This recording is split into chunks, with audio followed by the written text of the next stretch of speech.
رولات المسخن على أصوله.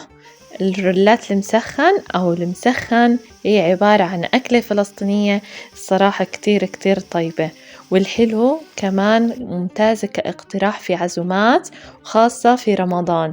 فأهم إشي أنا بساوي بتبل الدجاج قبل، والأهم كمان بقطع كمية بصل. هاي الأكلة بدها كمية بصل كبيرة، يا تفرموه يا تقطعوه، المهم جيبوا كل البصل اللي عندكم ويلا تعالوا.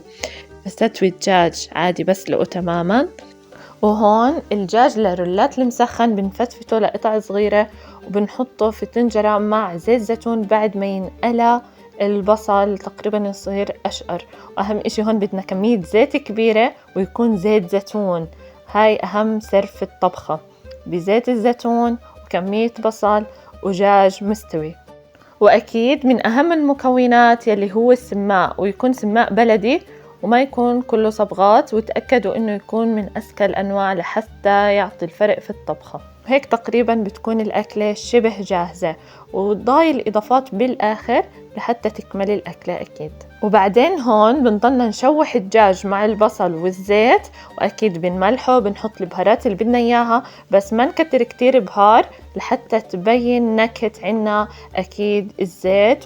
وإذا حابين تضيفوا بعض البهارات يكون بهار للدجاج وفلفل أسود، وبنخلطه كتير كتير منيح لحتى يتشرب الدجاج الزيت ونكهة البصل وكله يختلط مع بعضه، وتلاحظوا إنه امتزج مزبوط. وهون جينا للخطوة المهمة، بنجيب للرولات خبز شراك، بنقطع كل خبزة أو كل شراكة للنص، والنص بنقطعه لأرباع لحتى يصير معانا مثلث صغير، رح تشوفوا كيف حجمه لحتى تكسبوا أكتر رولات وما يكون كله طعمه بس خبز وعجين. ولا تعرفوا الكمية، هون طلع معي 24 قطعة، عندي كان 3 شراكات، كل شراك طلع معي 8 مثلثات، فهيك بيطلع بالآخر.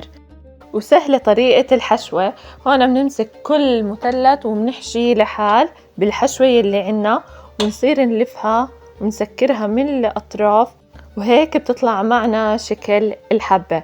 وهون جربت لكم أكتر من حبة لحتى تحفظوا الطريقة، وهيك بنضلنا نلف لحتى نخلص كل الكمية يلي معنا.